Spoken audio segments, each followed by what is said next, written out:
Welcome back to PMA. I'm eager to give you here a refresher of PMA's Phase 3 study design in preparation for Phase 4. Remember, this stuff is complicated. Understanding this content is critical to your success in Phase 4 as it was in Phase 3.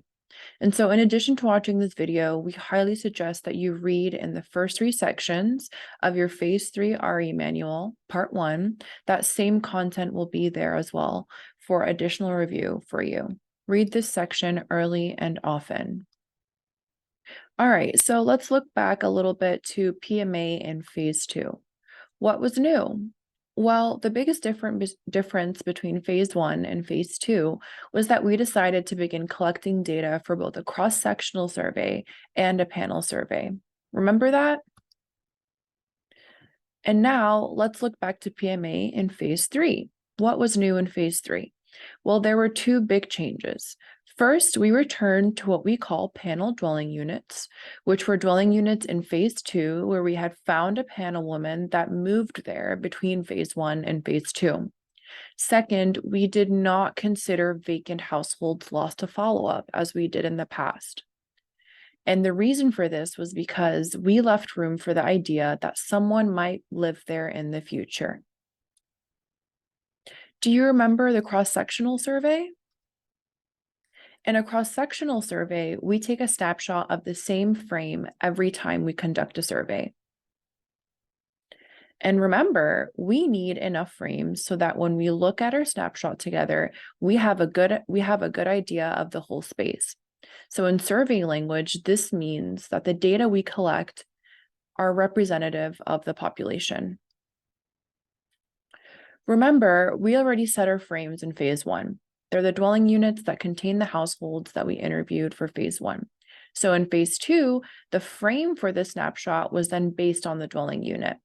So you returned to those same dwelling units to interview the people you found there during Phase 2, and then you returned again there to interview people you found there or you find there during Phase 3. Okay, and remember, what is a dwelling unit? It is a room or a group of rooms occupied by one or more households. Dwelling units are locations or places. They may have a separate entrance. They're not simply buildings, which might sometimes contain multiple dwelling units. And it's not necessarily a house, even though it could be. It really refers to the location of a place. It might be distinguished from the next dwelling unit by a separate entrance. Sometimes, for instance, there could be one dwelling unit in a thatched hut, but there may be 50 different dwelling units in an apartment building, or 5 dwelling units in a compound. And remember our definition of a household? This is super critical. A household is a person or a group of persons, related or unrelated, who live together and who eat food from the same pot. A household refers to people, not a location, and it gets at the idea of shared resources through eating from the same pot. Households may occupy one or multiple dwelling units, and dwelling units may contain one or multiple households. In the majority of cases, one household occupies one dwelling unit in one structure. But sometimes a dwelling unit can contain multiple households, and sometimes one household can occupy multiple dwelling units, as you see here. In Phase 1 and Phase 2, some interviewed households occupied multiple dwelling units, as you see here on the left. And other interviewed households were one of multiple households within the same dwelling unit, as you see here on the right. But wait. So we started focusing on dwelling units and not the household? Yes, exactly. We are selecting on the basis of the dwelling unit and not the household because it's first about the place and then about the people in that place. So even if the people change in the frame, we will stick with that same frame, the same dwelling unit, and interview the people that we find there. So here we had an example of a household moving out of a frame and a new one moving into that frame.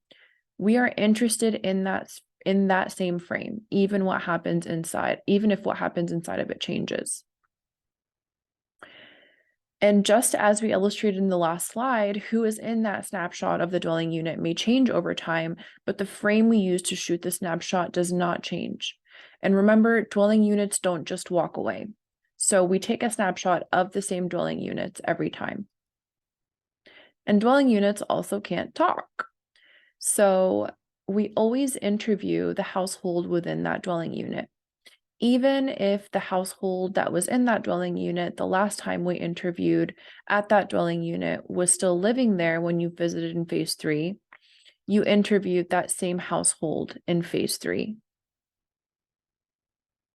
And even if only a part of the household that was in the dwelling unit the last time we interviewed that dwelling unit was still living there, when you visited during phase 3, you interviewed this same household. We considered it the same household if at least one member of the household from the last time we interviewed at that dwelling unit was still living there when you visited in phase 3. So a partial household on the left, the same people, and on the right, you see, yes, some of the people have left, but at least there's one member of that household that's still there. If the household that was in the dwelling unit the last time we interviewed at that dwelling unit moved before you visited during phase 3, you interviewed the household that you found living in that dwelling unit during your phase 3 visit. Our frame stayed in the same place, so you took a snapshot of the same dwelling unit. But sometimes it got more complicated. In some cases, when you arrived at the dwelling unit in phase 3, the household interviewed last time that had been occupying 2 dwelling units had moved. You found that each dwelling unit had its own new household when you visited. Who did you interview for this snapshot in phase 3? In other cases, when you got to the dwelling unit in phase 3, the household interviewed the last time had moved, but the other 2 households in the dwelling unit were still there. Who did you interview for this snapshot in phase 3? Well, you didn't decide on your own. You call your supervisor for instructions on which household to interview in this dwelling unit because it got a little complicated. Sometimes when you came back to take a snapshot in that same frame of the dwelling units where there used to be something in the last time you interviewed, there really wasn't anything interesting. And it might have been replaced by an uninhabited structure, or maybe it was destroyed. In these cases, we sometimes added a few more frames or dwelling units so that our collection of snapshots can still be representative of the population, if you remember that process of selection. It really depends on how many of these frames were no longer residential units or were destroyed. If there are more than 10% of these uninteresting frames in phase 3, we replace these frames with new frames so that our collection of snapshots could still present a clear image of the EA so that it could be representative of the population. We did this during phase 1 and phase 2 as well.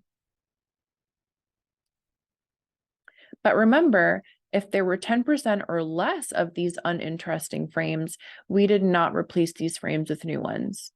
We did this for phase 1 and for phase 2 as well. So for phase 3, our rule was as long as the frame wasn't replaced, we visited and tried to take a snapshot.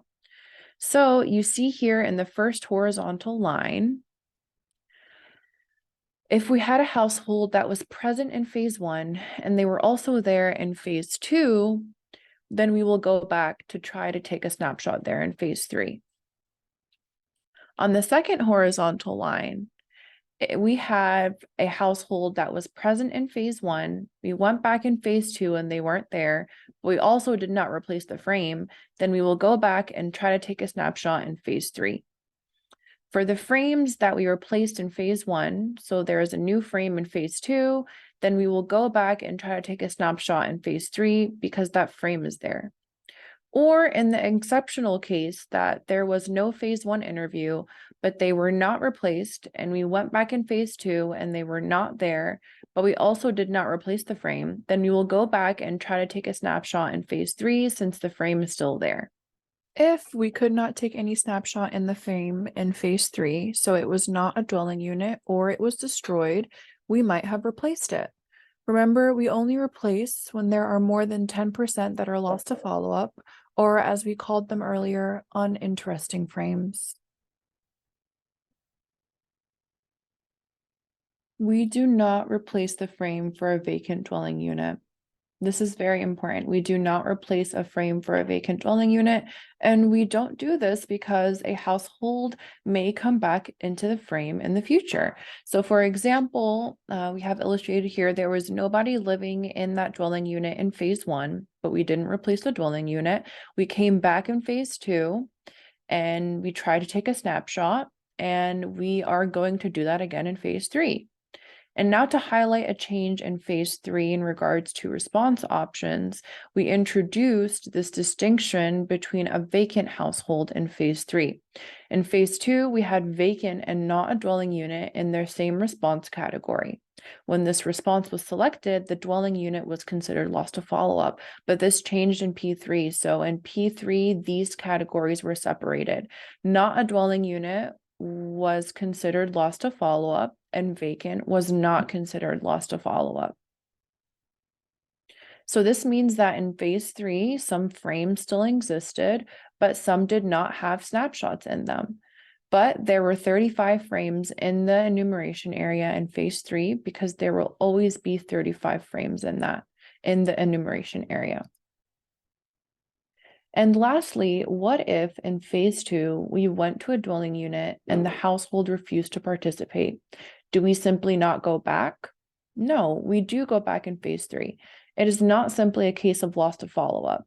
We won't replace it though, because it is a dwelling unit where a household could live, so we will visit again and try to take a snapshot there. All right, well, does that jog your memory about cross-sectional design? I hope so, because we're moving on now to look at what you remember about the panel survey. Okay, remember, a panel survey helps us get the story of the same woman over time. We need enough stories so that the conclusions we reach based on these stories are strong and clear. When you interviewed women in phase 1, you asked them if they would like to participate in future surveys. You are identifying women to follow in future phases so that we could continue to know their stories. In phase 2, you tried to find and interview these women again to continue with their stories. You did the same in phase 3, trying to find and interview these women again to continue with their stories. These women, maybe they moved, but we wanted to keep learning about the next part of their stories. So when they moved, we followed them, but not to the ends of the earth, of course. Sometimes these women may have moved to a frame where we had already taken a snapshot, or as we call, a cross-sectional dwelling unit. In this case, they were easier to find and interview. Other times, they may have moved to another household or another dwelling unit, but one without a frame. So not one that we would usually take a snapshot of. We call this a panel dwelling unit. We followed them there, and when we found them there in phase 2, we went back to look for them there in phase 3.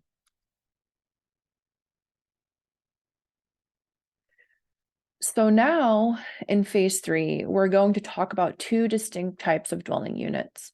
We're going to talk about a cross-sectional dwelling unit, which is one that we selected to have a frame. We selected it in phase 1, or we selected it as a replacement in phase 2. And we're also going to talk about panel dwelling units. A panel dwelling unit is one that we follow to because a woman moved there because we want to talk to the woman.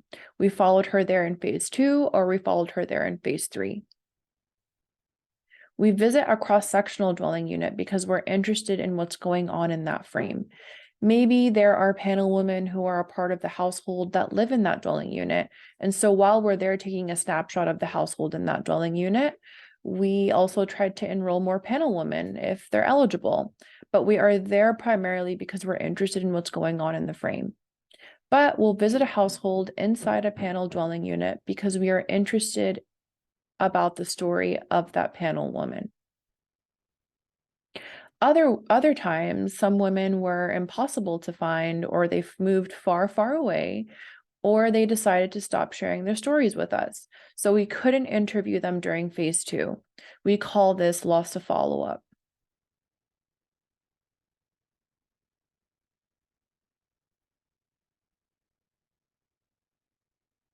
We lost some women and their stories. So during phase 3, just as in phase 2, you started telling stories of women that you interviewed for the first time when you went to take a snapshot of that frame.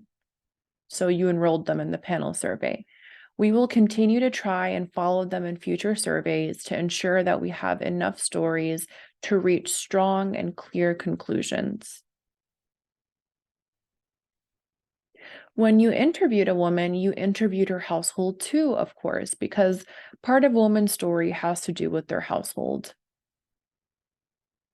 Does that help you remember the basics of panel survey design? I hope so. So, as you can probably tell, not much really changed between phase 2 and phase 3, but some things did change. And those are, we returned to panel dwelling units where we'd found during a phase 2 panel woman who had moved between phase 1 and phase 2. And we did not consider vacant households lost to follow-up because someone might live there in the future. So how did these changes affect your job during phase 3? Well, if you look at this flow chart, we see a few things happening. You administered household questionnaires as part of both the cross-sectional survey and the panel survey. You see household questionnaire at multiple levels here in the flow chart. In the cross-sectional survey, the household questionnaire provided information for the snapshot. And in the panel survey, the household questionnaire provided context for the woman's story, such as if her household is wealthy or poor. Fundamentally, this means that you found and administered a female follow-up questionnaire, an FFQ, with women who participated in previous phases, referred to as panel women, to continue to learn about their stories. And you also administered female baseline questionnaires, FBQs, with new eligible women in selected dwelling units to complete the cross-sectional sample and contribute to the snapshot of the population. And as in phase 1, in phase 2, it was the same. Women are eligible to receive the female questionnaire if they're between 15 and 49 years old and listed in the household roster of the household questionnaire. And any newly interviewed women in phase 2 who provided consent to follow up during the female baseline questionnaire then became part of a panel survey and will be interviewing them in future phases. These women received the female baseline questionnaire when we visited in phase 2, baseline because it provided a starting point to begin to learn about that woman's story. We also see here outlined in purple that we only deem dwelling units that were destroyed, not a dwelling unit, or not found as lost to follow-up. So unlike in phase 2, where we threw out the frames for vacant dwelling units, so we considered dwelling units who were vacant as lost to follow-up in phase 2. In phase 3, this actually changed. We kept these frames and will be taking snapshots of them. We'll keep taking snapshots of them because someone might live there in the future.